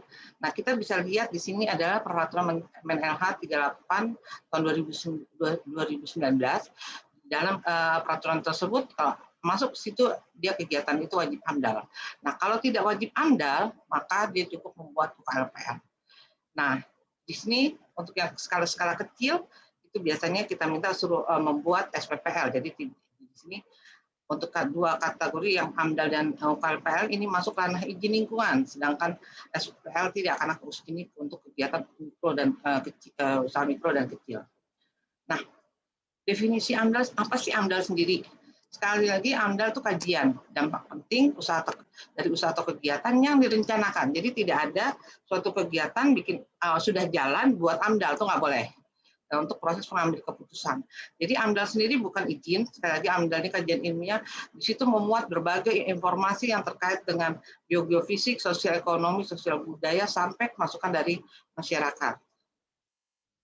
Nah, kalau dia tidak wajib AMDAL, dia UKLPL. Sama seperti AMDAL, ini juga merupakan kajian tapi lingkupnya kecil. Pengelolaan pemantauan terhadap usaha atau kegiatan yang tidak berapa penting juga diperlukan bagi proses pengambil keputusan. Nah, kalau yang SPPL itu dia hanya bikin surat pernyataan. Jadi bukan berupa dokumen, pernyataan kesanggupan. Biasa itu usaha-usaha kecil, usaha bengkel, seperti itu. Nah, esensi dari AMDAL dan KLPL ini adalah dokumen lingkungan yang menyediakan informasi yang diperlukan untuk proses pengambil keputusan. Nah, mungkin nanti bisa juga kita cek di daerah pemukiman tersebut, yang di atas itu kan kayaknya ada pemukiman yang mungkin dia ditanya dokumen juga, mungkin bisa kita lihat informasi dari apakah dia mengikuti dari aturan dari komitmennya sendiri. Jadi nanti di dalam ini apa langkah-langkah pengendalian dan aspek teknologi, sosial, seperti itu. Nah, dokumen lingkungan sendiri kalau mungkin Bapak sering dengar dokumen AMDAL, UKR, SPPL, jadi cukup banyak di sini. Nah, mungkin yang untuk LHDPLH untuk kegiatan yang sudah jalan, tapi yang lain yang perencanaan itu dokumen AMDAL, UKLPL, SPPL. Seperti itu, AMDAL, audit lingkungan, dan yang terakhir yang nomor 10 ini adalah laporan pelaksanaannya sendiri. Jadi semua yang mempunyai izin lingkungan harus membuat pelaporan terhadap kegiatannya, baik pengelolaan dan pemantauannya sendiri. Nah, ini jenis rencana usaha kegiatan yang tadi saya sampaikan lewat peraturan Menteri LHK. Jadi cukup banyak, ada 14 bidang dan 87 jenis kegiatan. Nah, karena ini daerah pemukiman yang menjadi ini, mungkin dia ada di kegiatan bidang multisektor. Nah, ini bagaimana sih gambaran proses AMDAL-nya sendiri? Nah, untuk rencana usaha atau kegiatan, jika lokasi harus sesuai tata ruang ya, nanti itu wajib memiliki izin lingkungan. Nah, untuk penapisannya, kalau dia wajib AMDAL, akan diproses AMDAL dan keluar izin lingkungan. Wajib UPL, proses UPL, dan izin lingkungan. Kalau sekarang kita namanya persetujuan lingkungan. Untuk SPPL itu tidak perlu. Nah, apa sih manfaat AMDAL sendiri? AMDAL itu atau izin lingkungan itu untuk melindungi, manfaatnya itu untuk melindungi manusianya, melindungi sumber daya kawasan yang masih alami, menghindari terjadi perubahan pencemaran, menghindari terjadi konflik dengan masyarakat. Karena hanya AMDAL lah yang menampung masukan-masukan dari masyarakat dibanding tools yang lain. Juga memastikan pemanfaatan sumber daya alam, juga untuk menganalisa berbagai dampak lingkungan dari setiap rencana usaha atau kegiatan, sehingga langkah pengendaliannya seperti apa. Jadi intinya AMDAL bermanfaat bagi semuanya, bagi pemerintah, pemerakarsa maupun masyarakat serta stakeholder lainnya. Nah, manfaat bagi pemerintah apa? Sekali lagi, ini proses untuk informasi proses pengambilan keputusan, apakah dia layak atau tidak secara lingkungan. Dan juga berfungsi sebagai filter yang digunakan pemerintah untuk proyek-proyek pembangunan yang ramah lingkungan. Lalu juga menjadi acuan atau referensi dalam pengawasan lingkungan hidup atau pengawasan pelaksanaannya. Juga bahan bagi pengembangan wilayah dan penyusunan rencana sumber daya. Nah, manfaatnya bagi pemrakarsa atau pelaku usaha sendiri itu lumayan banyak. Untuk jadi AMDAL dapat mengkaji berbagai alternatif yang menimbulkan risiko dan dampak bagi masyarakat dan mengurangi biaya. Lalu juga berfungsi sebagai alat pengelolaan dan pemantauan, apakah dia sesuai dengan baku mutu lingkungan atau kriteria baku kerusakan, atau menghemat kapital biaya operasi sehingga AMDAL dapat mengurangi biaya, atau dapat menjadi referensi untuk proses kredit perbankan untuk clean banking, dan sebagai bukti ketaatan hukum seperti perizinan-perizinan yang terkait dengan lingkungan.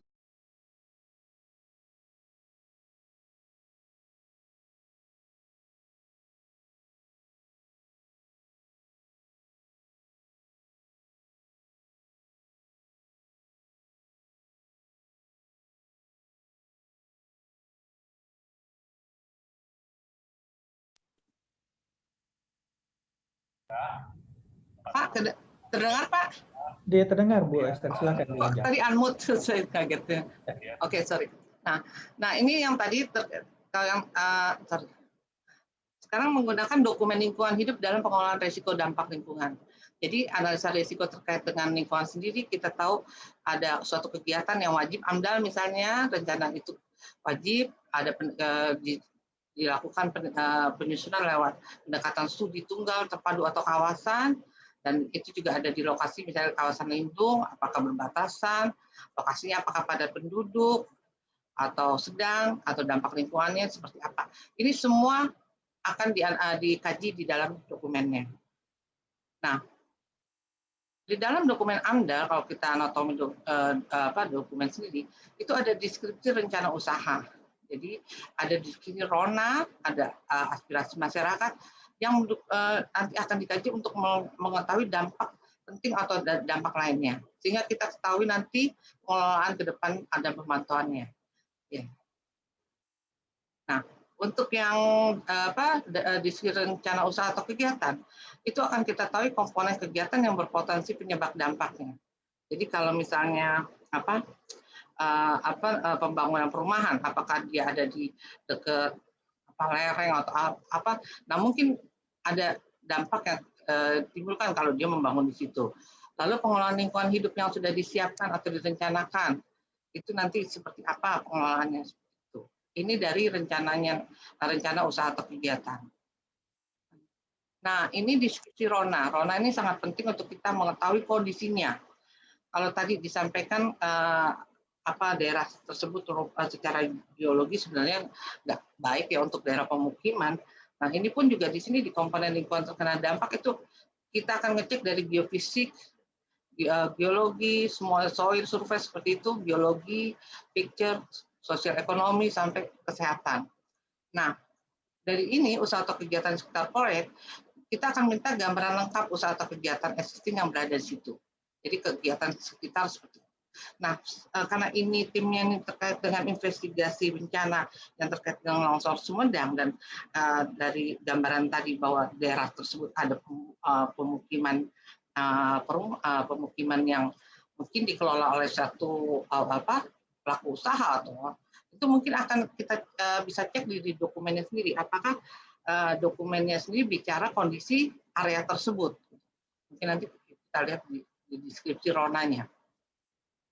Nah, lalu resiko geografisnya sendiri, karena ini terkait dengan lokasi usaha atau kegiatan, di dalam dokumen tersebut harus kita lihat apakah dia bicara terhadap faktor alamnya, faktor lingkungannya, misalnya dekat kawasan pemukiman atau kawasan sensitif, faktor lokasinya jauh dari sumber seperti itu. Ini harusnya masuk ke deskripsi dari ronanya sendiri.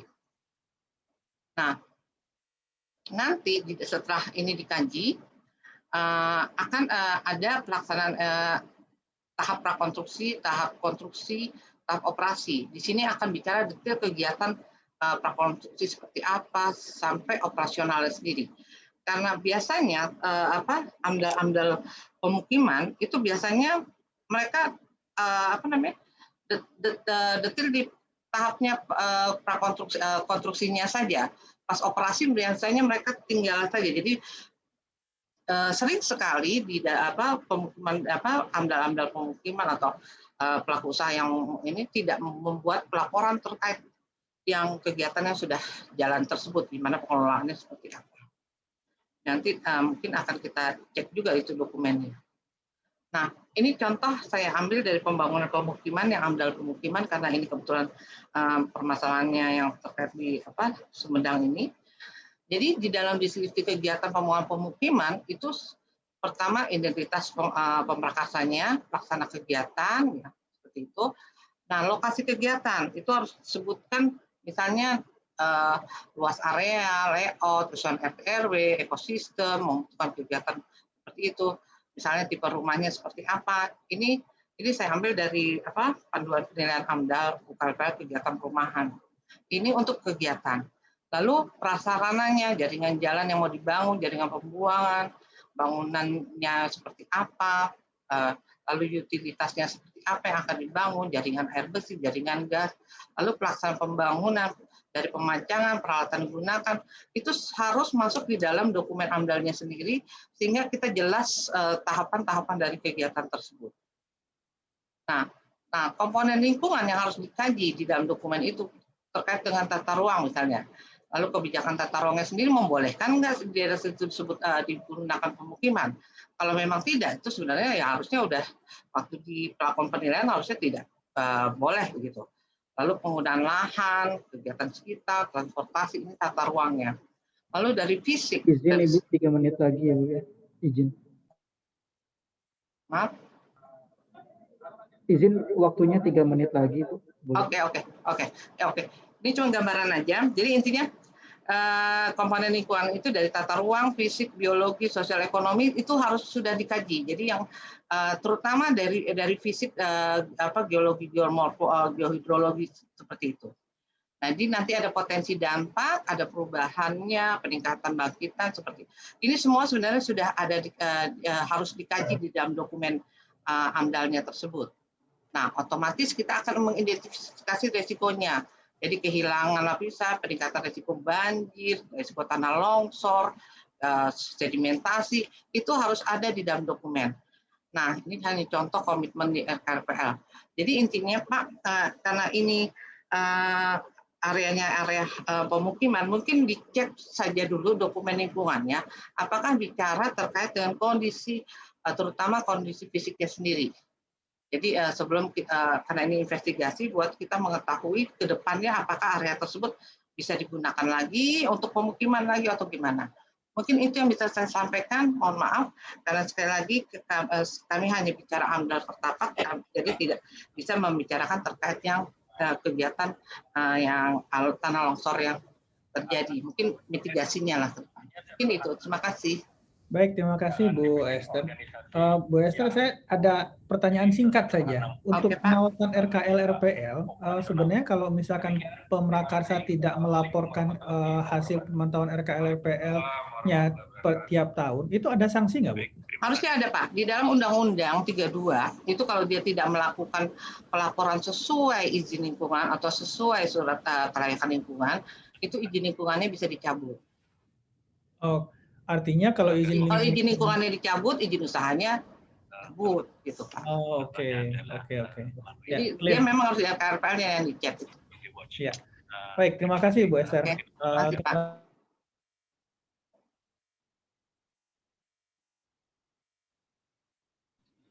Izin Bapak ke mute, Pak. Ya, terima kasih Bu Esther. Keterangannya sangat penting untuk kami bisa melakukan tindak lanjut dalam hal implementasi dari pengawasan mungkin yang juga kita bisa teruskan kepada pemerintah daerah dan hal-hal apa yang mesti kita periksa dan kita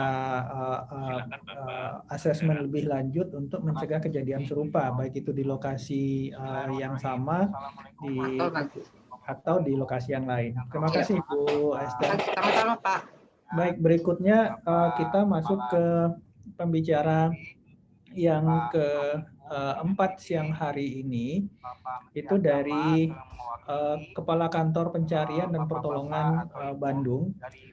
Kita mengetahui bahwa di Sumedang longsor terjadi 2 kali, dan longsor yang kedua terjadi pada saat kegiatan pencarian korban sedang dilakukan, yang kemudian juga menimbulkan korban lebih banyak. Nah, ini mungkin sangat penting untuk kita cermati bersama apa yang harus kita benahi, apa yang harus kita sempurnakan terkait dengan SOP tanggap darurat, khususnya pencarian korban dan pencarian penyelamatan korban pada saat masih terdapat potensi bencana di tempat tersebut. Kepada Bapak Deden Ridwansyah, kami persilakan.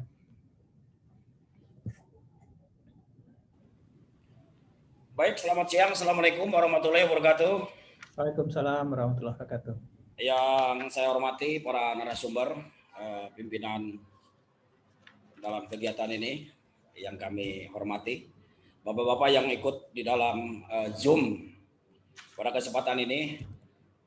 Sebelumnya kami mengucapkan permohonan maaf karena seyogyanya pada Bapak Direktur Operasi Basarnas yang akan memberikan paparan. Namun demikian di saat yang bersamaan ada kegiatan exit briefing dari Kepala Basarnas yang lama di kantor pusat, sehingga beliau menunjuk atau memberitakan kepada kami untuk memberikan paparan pada kesempatan ini. Baik, sebelumnya nama saya Deden Ridwansyah, jabatan saya Kepala Kantor SAR Bandung, yang kebetulan pada saat pelaksanaan pencarian dan evakuasi di kasus longsor Cimanggung, saya sendiri selaku koordinator lapangan. Kalau di pencarian dan pertolongan itu SAR Mission Koordinator yang tiap hari berjibaku bersama Insiden Commander, karena secara struktur kami juga harus terus koordinasi dan melaporkan ke Insiden Commander, dalam hal ini Bapak Sekda Sumedang. Lanjut ke materi.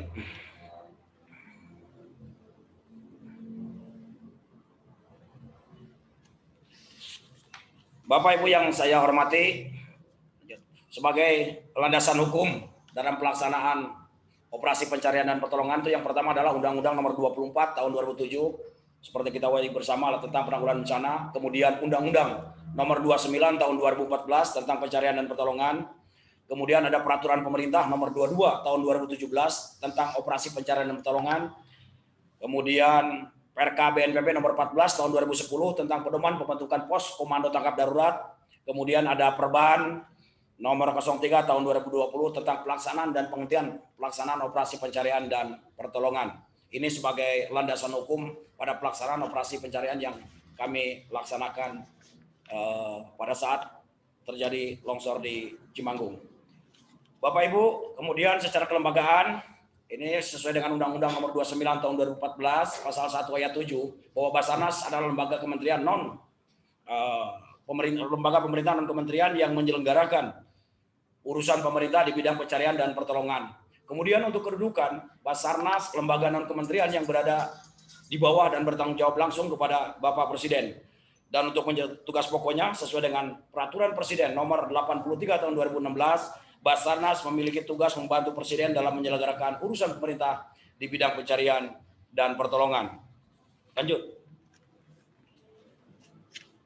Nah, sesuai dengan Undang-Undang Nomor 29 Tahun 2014, Bab 5 Pasal 14, penyelenggaraan operasi pencarian dan pertolongan dilakukan terhadap. Ini menjadi tugas pokok dan fungsi Basarnas itu sendiri. Yang pertama adalah kecelakaan kapal dan pesawat, kemudian kecelakaan dengan penanganan khusus, bencana pada tahap tanggap darurat, dan kondisi membahayakan manusia. Kemudian di dalam pelaksanaan operasi SAR, kami sesuai dengan regulasi dan SOP yang ada, tahapan pelaksanaan penyelenggaraan operasi SAR, yang pertama adalah awareness stage, tahap menyadari. Pada saat kami menerima informasi bahwa telah terjadi bencana tanah longsor, yang kebetulan jaraknya 1,5 km dari belakang kantor kami, yaitu di Kecamatan Cimanggung, Desa Cianjuang.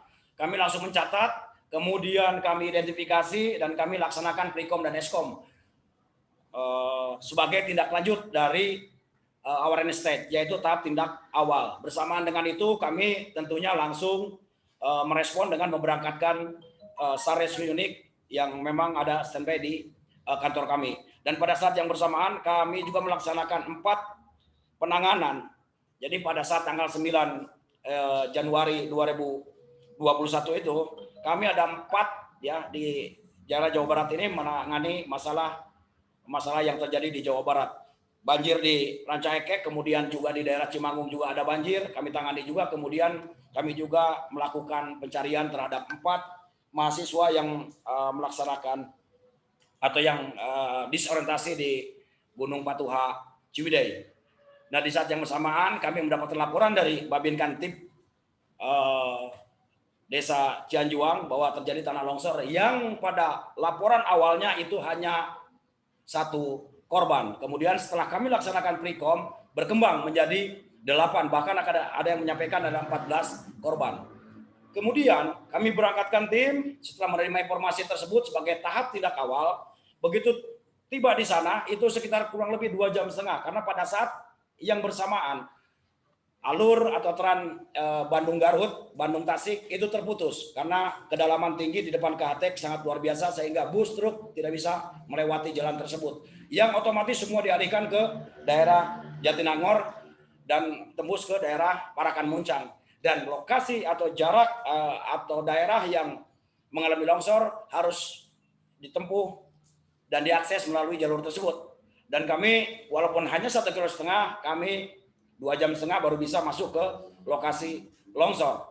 Otomatis sebelum maghrib kamu baru tiba di sana, dan kemudian kami sudah melihat rekan-rekan dari BPBD Sumedang, kemudian ada Kapolres Sumedang bersama unsur SAR lainnya yang sudah ada di sana melakukan asesmen. Nah, pada saat kami tiba, tentunya kami langsung berkoordinasi dengan semua stakeholder yang ada di sana terkait dengan berapa orang dan segala macamnya. Kemudian tim kami membagi tugas. Yang pertama tentunya Dantim memerintahkan beberapa orang untuk ke daerah atas, ke perumahan atas sebagai safety officer yang akan bertugas untuk melakukan pemantauan. Sementara tugas yang lain adalah melakukan observasi. Jadi kami pada saat melaksanakan atau tiba di lokasi, kami tidak langsung melakukan pencarian dan evakuasi, tetapi kami melaksanakan membantu asesmen dan observasi untuk kemudian masuk ke tahap perencanaan atau planning stage, ya, yaitu merencanakan pencarian, alat apa yang pas dan cocok digunakan, kemudian proses pencariannya atau pola pencarian seperti apa, itu ada di tahap perencanaan. Nah, pada saat kami mendesain perencanaan, tiba-tiba longsoran kedua atau longsoran susulan terjadi sehingga yang menyebabkan banyaknya korban. Karena memang baik kami maupun pemerintah Kabupaten Sumedang, dalam hal ini BPBD Kabupaten Sumedang, belum memiliki alat early warning system di dalam pelaksanaan operasi SAR. Kemudian setelah perencanaan, setelah pasca kejadian, kemudian kami juga dan saya sendiri juga langsung bisa masuk ke sana dengan menggunakan kendaraan roda 2 dan langsung melaksanakan operasi SAR, ya, melaksanakan operasi SAR. Dan malam pertama atau malam minggu kami berhasil mengevakuasi 14 korban. 3 diantaranya selamat, kami bisa menyelamatkan 3 orang, kemudian 11 lainnya meninggal dunia. Sampai ke pelaksanaan operasi berjalan 10 hari dan alhamdulillah semua korban bisa dievakuasi dan ditemukan. Sampai masuk kepada fase tahap pengakhiran tugas atau conclusion stage. Lanjut. Nah, Bapak Ibu, sesuai dengan peraturan pemerintah nomor 22 tahun 2017 pasal 4, pelaksanaan operasi pencarian pertolongan dilakukan dan membentuk organisasi yang bersifat ad hoc yang terdiri dari koordinator pencarian dan pertolongan. Ini selalu dijabat oleh Kepala Basarnas. Kemudian saya di daerah UPT Basarnas ditunjuk sebagai koordinator misi pencarian dan pertolongan atau SAR Mission Koordinator. Kemudian berlanjut ke koordinator lapangan dan unit pencarian dan pertolongan. Lanjut sesuai dengan yang kami gambarkan di dalam struktur organisasi. Nah, SAR Koordinator tentunya koordinasi, kemudian komunikasinya dengan BNPB, kemudian kami SMC bersama dengan Insiden Commander dalam hal ini BPBD Kabupaten Sumedang, kemudian OSC bersama relawan dan potensi SAR, dan ke bawahnya SAR Rescue Unit. Bapak Ibu, kemudian Perka BNPB nomor 14 tahun 2010, uraian tugas jabatan dan tanggung jawab di bidang SAR, bahwa bidang SAR dipimpin oleh seorang koordinator yang ditunjuk oleh Komando Posko Lapangan dari instansi, dinas, lembaga, organisasi yang bergerak di bidang SAR. Beranggotakan para petugas dari instansi, dinas, lembaga, organisasi relawan yang bergerak di bidang SAR. Kemudian di poin B, uraian tugasnya adalah 1. Membuat rencana operasi SAR, kemudian menghimpun dan mengkoordinasikan petugas relawan di bidang SAR, kemudian memimpin kegiatan pencarian, penyelamatan, dan evakuasi korban dan bencana. Kemudian koordinator bidang SAR bertanggung jawab langsung kepada Komando Posko Lapangan. Nah, ini sudah kita laksanakan pada saat kita melaksanakan operasi 10 hari di Kabupaten Sumedang tersebut. Kemudian kendala yang dihadapi, baik itu peralatan maupun sumber daya manusia yang kami hadapi pada saat pelaksanaan operasi SAR, pencarian dan evakuasi pada bencana longsor di Desa Cianjuang. Yang pertama adalah kondisinya adalah cuaca, ya, yang mana kita ketahui bersama bahwa sebelum pada saat kami masuk, kami sudah mendapatkan informasi bahwa ada retakan di atas, kemudian ada pergerakan tanah yang berpotensi mengancam atau terjadinya longsoran susulan yang tentunya akan mengancam kami semua, tim yang melaksanakan evakuasi, pencarian, dan pertolongan. Kemudian kendala yang kedua adalah material longsoran. Karena akses yang pertama kecil menuju ke sana, kemudian volume atau luas dari longsoran itu sekitar 3.800 setelah kami ukur. Material longsoran yang begitu tinggi itu menyulitkan kami untuk membuangnya kemana. Oleh sebab itu kami berkoordinasi dengan Insiden Commander yang pada akhirnya kami merubuhkan beberapa unit rumah untuk mempermudah pergerakan alat berat, kemudian untuk mempermudah juga membuang material. Dan tentunya yang lebih prestisius dari pembongkaran rumah itu, pada saat terjadinya longsoran susulan, maka rekan-rekan yang melaksanakan operasi pencarian dan pertolongan bisa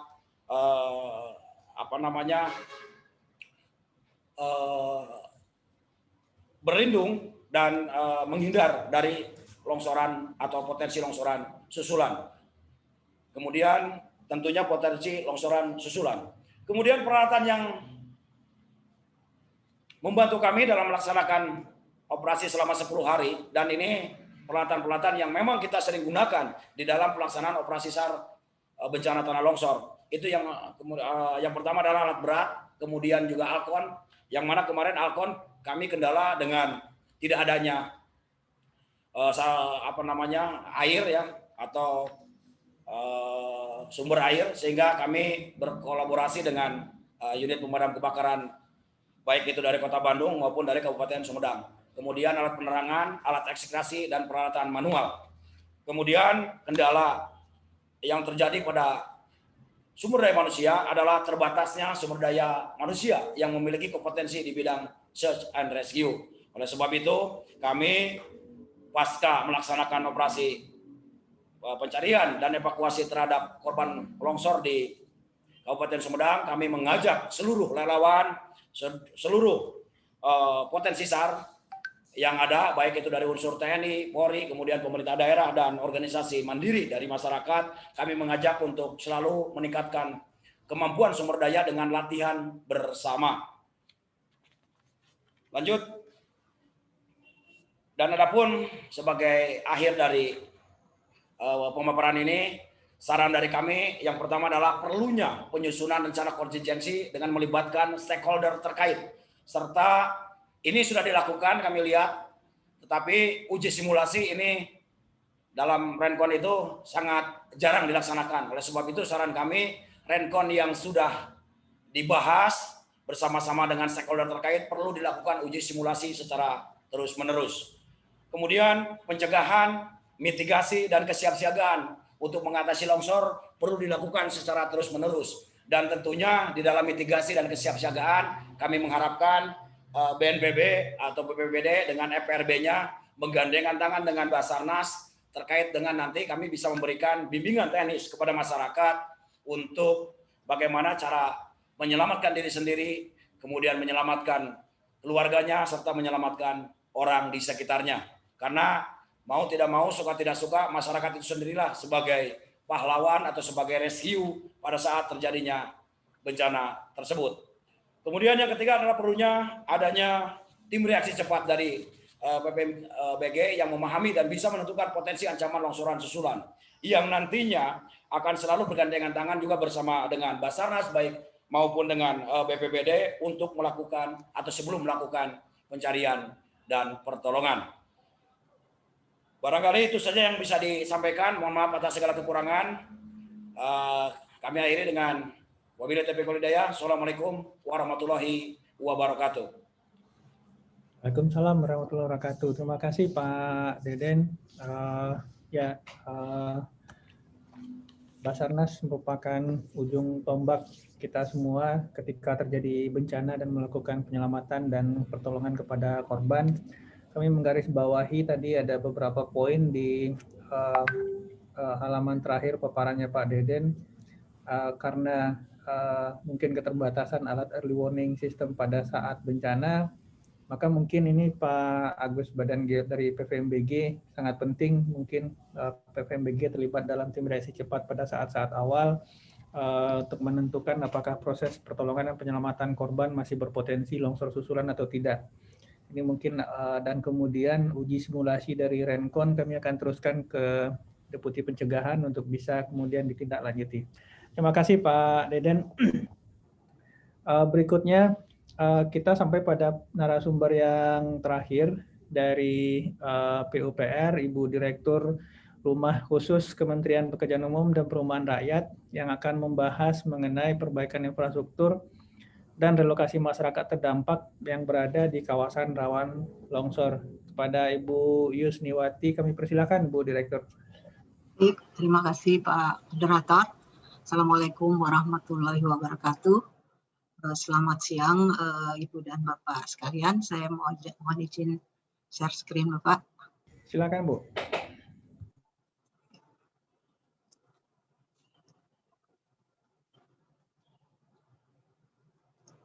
Kelihatan?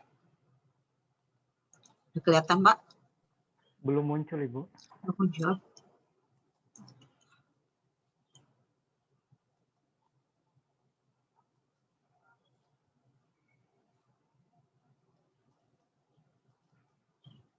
Kelihatan Pak?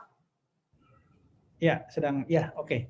Baik, selamat siang. Mohon izin kami menyampaikan terkait dengan penanganan bencana banjir dan tanah longsor yang terjadi di Kecamatan Cimanggung, Kabupaten Sumedang yang dilakukan oleh Kementerian PUPR.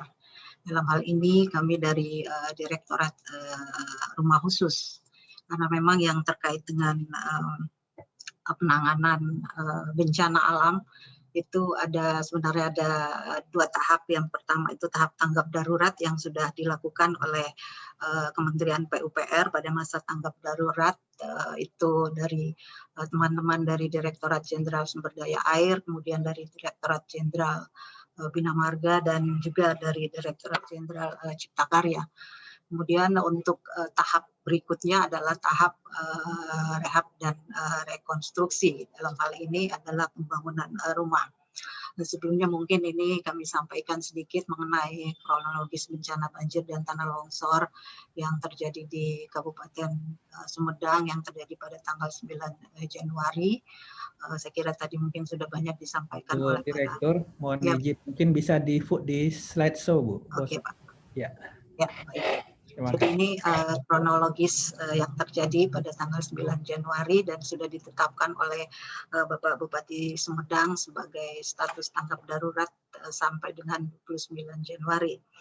Nah, yang terkait dengan yang akan dilakukan oleh Kementerian PUPR dalam hal ini perumahan untuk tahap selanjutnya adalah membangun rumah untuk korban yang terdampak bencana. Dari data yang disampaikan oleh Bapak Bupati Sumedang melalui suratnya kepada Bapak Menteri Pekerjaan Umum, itu ada 131 unit rumah yang terdampak bencana yang ada di lokasi yang harus dilakukan relokasi. Data di sini ada rumah yang rusak berat, kemudian rusak sedang, dan yang terancam.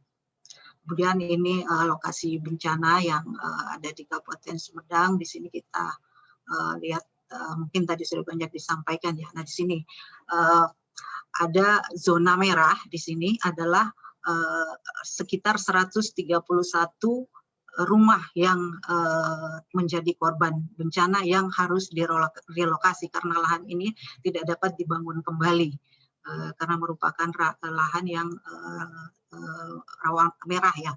Kemudian untuk yang kuning ini tidak perlu dipindah, namun perlu dilakukan pengendalian aliran air selanjutnya. Nah, yang akan dilakukan oleh kami dari Kementerian PUPR terkait dengan pembangunan kembali rumah untuk 131 KK yang terdampak itu adalah bantuan rumah khusus yang sesuai dengan Permen PUPR nomor 20 tahun 2017 tentang penyediaan rumah khusus. Memang dalam Permen ini ada beberapa kategori penerima manfaat yang dapat dilakukan untuk pembangunan rumah khusus, antara lain salah satunya adalah untuk warga yang terkena dampak bencana alam, dalam hal ini yang terjadi di Sumedang, dan ini sudah ada instruksi dari Bapak Menteri untuk kita akan melakukan pembangunan rumah khusus di situ. Nah, untuk ini kami akan menyiapkan teknologi yang sudah ada di Kementerian PUPR, itu adalah teknologi rumah yang tahan gempa yang RISA. Ini sudah siap panel-panelnya yang ada di Jawa Barat, karena kami kemarin tahun lalu sudah melakukan pembuatan panel-panel RISA yang saat ini ada di Bandung. Jadi ini sudah siap untuk dilakukan pembangunan. Tetapi untuk melakukan pembangunan ini kita harus pemerintah daerah diharapkan sudah menyiapkan lahan yang siap untuk direlokasi. Dan lahan ini memang tidak ada beberapa persyaratan yang terkait dengan kondisi lahan yang harus direlokasi ini. Pertama itu adalah harus sesuai dengan RT RW kabupaten kota yang dilengkapi dengan surat kesesuaian lokasi dan RT RW, dan mungkin juga tadi AMDAL-nya sudah siap seperti yang disampaikan oleh rekan dari LKHK tadi. Kemudian persyaratan teknis yang kedua untuk lahan ini adalah memiliki kemampuan daya dukung tanah dan lingkungan yang dibuktikan dengan hasil analisa struktur jenis tanah dan peta kontur. Kemudian juga persyaratannya sudah memiliki akses menuju lokasi pembangunan rumah khusus tersebut. Dan yang terpenting adalah lokasi ini tidak rawan bencana. Jadi perlu ada kajian terhadap lokasi yang akan dilakukan lahan yang akan dilakukan relokasi ini harus sesuai dengan persyaratan teknis, tidak tidak rawan bencana. Kemudian juga persyaratan lain adalah tersedia sumber air bersih dan ketersediaan sumber listrik yang ada di wilayah itu. Karena nanti pembangunan rumah khusus untuk korban bencana ini akan kami lakukan dilengkapi dengan PSU, prasarana dan sarana serta utilitas, itu berupa air bersih, kemudian drainase dan sarana lingkungan. Tetapi yang kami siapkan adalah air bersihnya saja. Di situ harus yang bisa terkoneksi dengan sumber jaringan air bersih yang disiapkan oleh Pemda. Nah, dari jumlah total rumah yang dibutuhkan untuk relokasi ini 131 unit, itu membutuhkan lahan yang harus ada minimal 2.400 meter persegi. Karena ini kami tipe rumah yang akan dibangun adalah tipe 36 sesuai dengan standar dari rumah Risa ini, yang dilengkapi dengan sarana dan prasarana lingkungannya. Kemudian ini bentuk panel Risa, teknologi yang sudah dihasilkan oleh Kementerian PUPR, dan rumah ini sudah dilakukan pengujian, termasuk diantaranya dia tahan gempa. Jadi hanya 3 komponen yang menjadi unsur utama dari rumah itu adalah P1, P2, P3, dan ini sudah banyak dilakukan oleh Kementerian PUPR di lokasi-lokasi bencana, khususnya yang rawan gempa.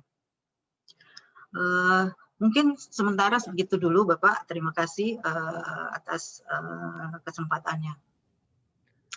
Baik, terima kasih Bu Yusniwati, Direktur Rumah Khusus Kementerian PUPR, melengkapi informasi yang dari tadi pagi kita dapatkan dari keseluruhan narasumber untuk mendapatkan gambaran keseluruhan mengenai kondisi longsor di Sumedang, mulai dari sebelum longsor, saat longsor, pasca longsor, hingga tanggap darurat dan menuju fase awal rehab rekon ini. Baik, kita masih punya cukup banyak waktu, masih 20 menit lagi kita punya waktu untuk diskusi. Sebelum kita masuk ke menjawab beberapa pertanyaan yang sudah ada di kolom chat, saya membuka kesempatan untuk teman-teman media, raise hand kalau mau bertanya langsung kepada narasumber, baik itu narasumber yang tadi pagi, kalau masih ada bergabung dengan kita, maupun narasumber di sesi siang ini. Mungkin kami persilakan kepada teman-teman media yang akan bertanya, raise hand untuk mengajukan pertanyaan secara langsung. Silakan.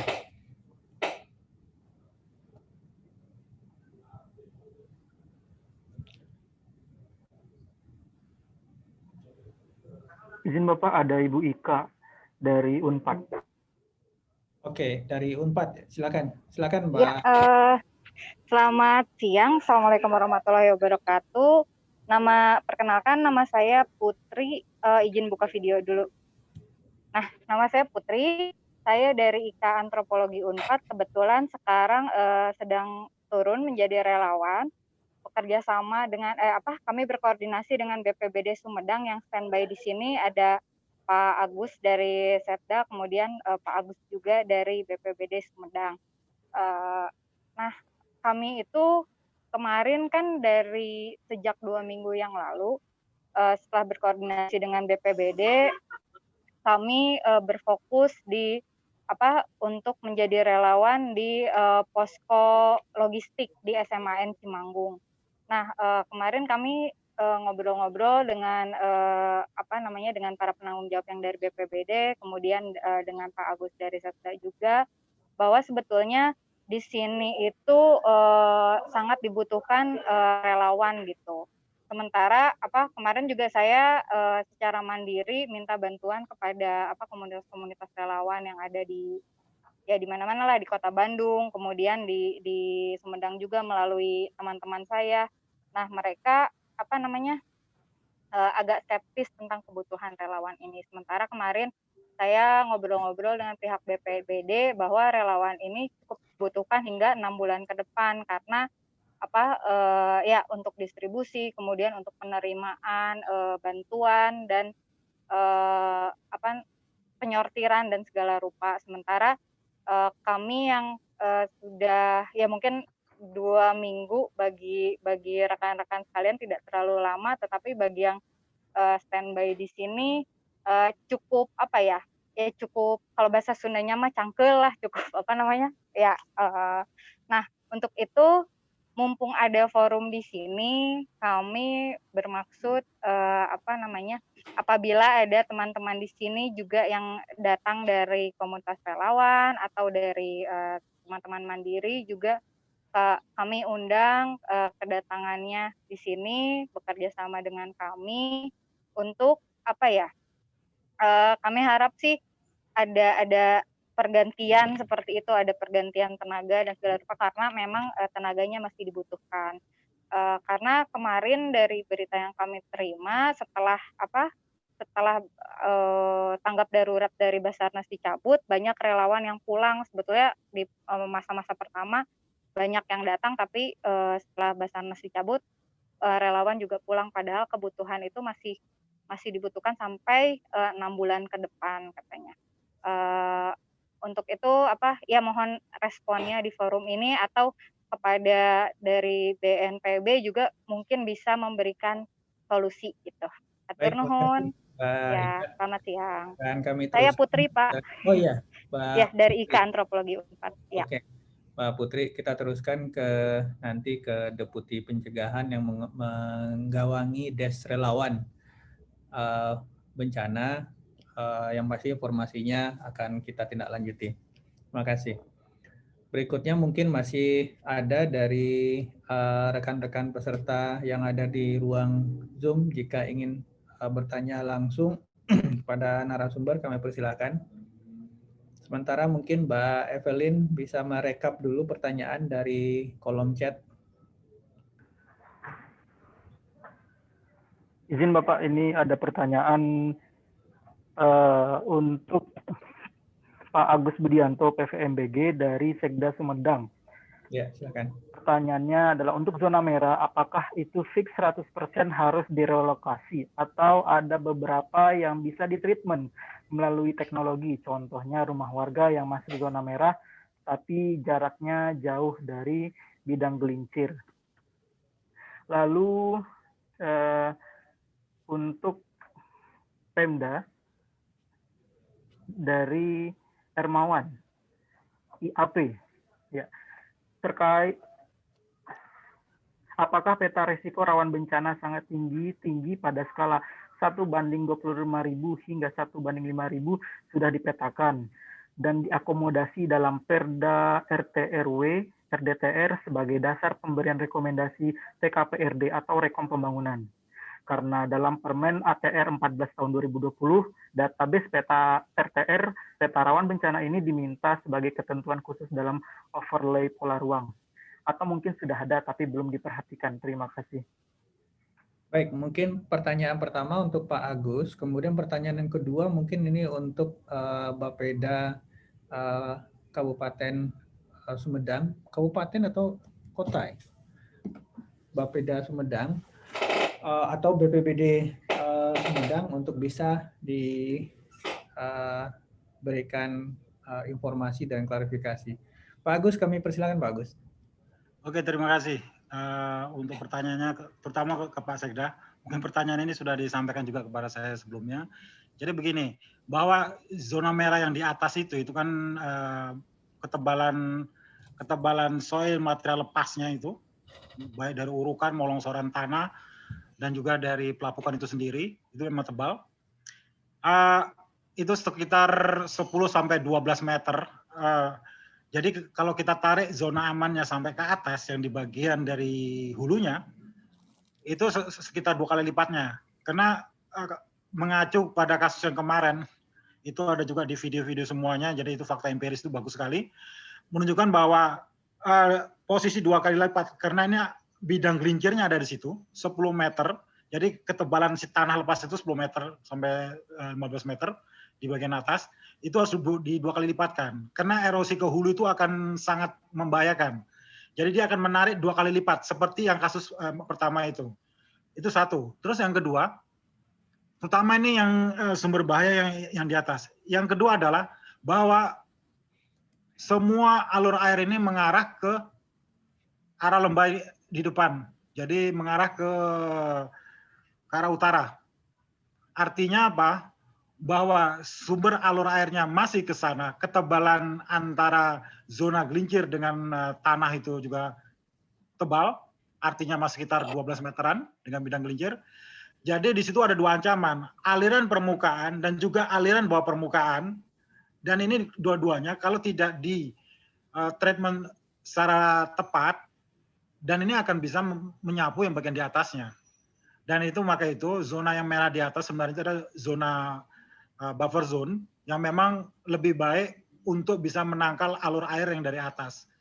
Karena itu yang bisa kita lakukan untuk sementara ini, karena untuk proses teknologi saya kurang tahu karena kita masih musim hujannya masih panjang. Dan ini yang sebenarnya saya khawatirkan.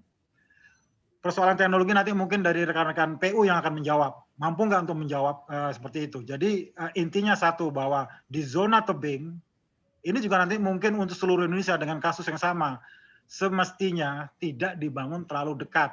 Karena selain pembobotan, kemudian tekanan air, kemudian juga biasanya limbah-limbah rumah itu akan mengarah ke zona itu lagi. Jadi ancaman itu masih terus berlangsung. Mungkin tidak tahun ini, 2 tahun, 3 tahun, curah hujan akan selalu terjadi.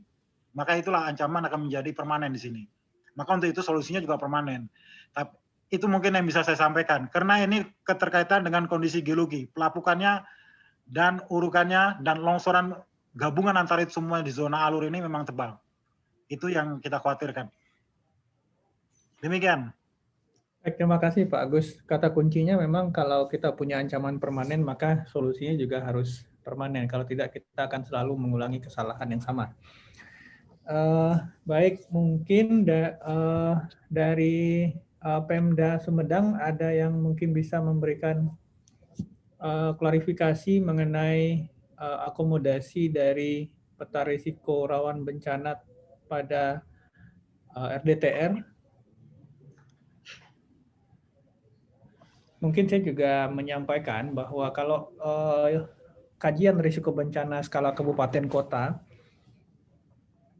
itu masih di skala 25 sampai 50.000. Jadi kalau disebutkan di sini skala 1-5.000, saya rasa tidak terlalu banyak daerah-daerah di Indonesia yang punya peta risiko bencana skala 5.000, kecuali pada hal-hal khusus yang sifatnya object based. Jadi ini mungkin nanti bisa lebih lanjut ditindaklanjuti oleh teman-teman pemerintah daerah di Sumedang. Baik, kita masih punya waktu 10 menit lagi. Jika masih ada hal-hal yang perlu diklarifikasi oleh para narasumber, mungkin dari sekali lagi saya undang teman-teman media sekiranya memerlukan mungkin klarifikasi atau penjelasan lebih khusus terkait tadi yang sudah dijelaskan oleh para narasumber, saya persilahkan.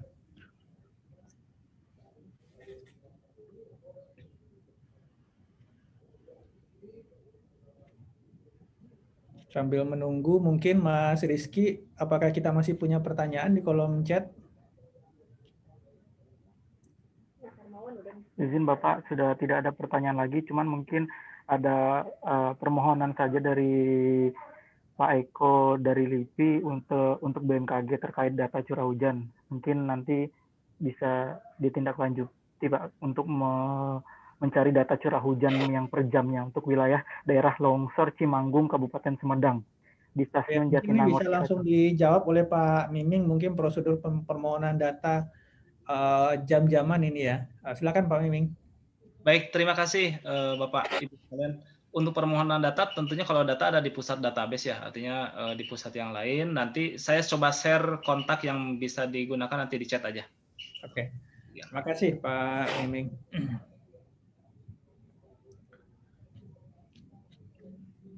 Baik, masih ada pertanyaan mungkin dari teman-teman yang ada di ruang Zoom jika ingin menanyakan langsung. Jika sudah tidak ada, saya rasa diskusi kita hari ini memberikan gambaran yang sangat lengkap kepada kita semua. Kita punya update kondisi dari Pak Kalaksa Jawa Barat tadi pagi, kemudian kita sudah disampaikan asesmen dari citra satelit dari LAPAN, kemudian mekanisme detail dan hal-hal yang bisa dilakukan untuk upaya mitigasi tadi sudah disampaikan oleh Profesor Faisal Fatani dari UGM. Aspek sosial dari kesiapsiagaan masyarakat juga tadi kita bahas, hingga drone support untuk mendapatkan gambaran terhadap daerah terdampak dan potensi terdampak lainnya di lokasi. Kemudian siang ini kita bergerak membahas bagian hulu dan hilirnya, analisis cuaca, kemudian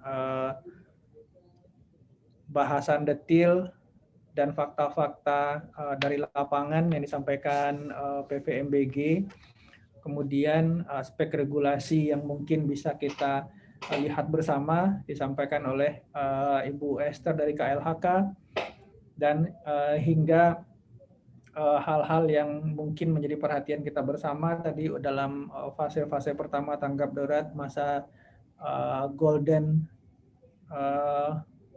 periodnya, golden hours-nya dalam pencarian dan pertolongan korban yang mungkin membutuhkan juga pendampingan dari Badan Geologi untuk melihat apakah masih ada potensi risiko di situ atau tidak.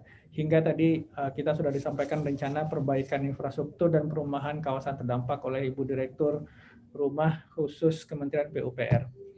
Baik, Bapak dan Ibu narasumber, sekali lagi kami ucapkan terima kasih dan apresiasi kami sebesar-besarnya. Kami sampaikan bahwa hasil dari FGD ini akan kita kirimkan kepada pimpinan lembaga masing-masing, dan kami merencanakan mungkin dalam 1-2 minggu ke depan akan ada preskon tingkat menteri yang nantinya mewakili Bapak dan Ibu yang kami undang sebagai narasumber dalam 3 hari ini sebagai refleksi kita dan bahan laporan dari para pimpinan kementerian dan lembaga juga kepada Bapak Presiden, karena 3 bencana ini merupakan national concern di mana Bapak Presiden langsung turun melihat ke lapangan, sehingga kita perlu melaporkan hal-hal dan temuan-temuan hingga rencana implementasi kebijakan ke depan untuk mitigasi bencana yang lebih efektif dan efisien.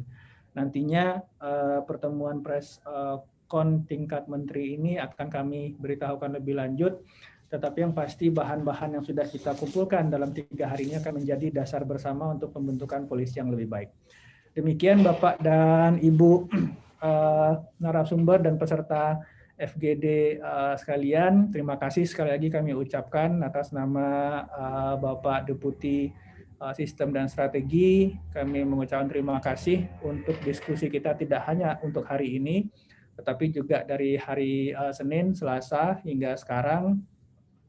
Kami mohon kita tetap bisa berkoordinasi dengan baik untuk penanggulangan bencana yang lebih baik. Billahi taufiq wal hidayah, kami tutup. Assalamualaikum warahmatullahi wabarakatuh. Waalaikumsalam. Waalaikumsalam. Terima kasih Pak Iming. Terima kasih Pak. Gus. Terima kasih banyak. Ya, sama-sama. Terima kasih Pak. Bu Bupati, terima kasih Bu Direktur. Ya, terima kasih Pak. Mohon izin lip Pak. Ya, Ini mari Bu. Pak. Mari Bu Esther. Ingat pesan Ibu, tetap pakai masker, cuci tangan. Kita semua harus kompak, harus tetap semangat untuk memutus mata rantai COVID-19. Hindarilah kerumunan dan selalu menjaga jarak. Kita harus membiasakan gaya hidup yang baru, disiplin dan komitmen agar kita bisa beraktivitas kembali dengan normal.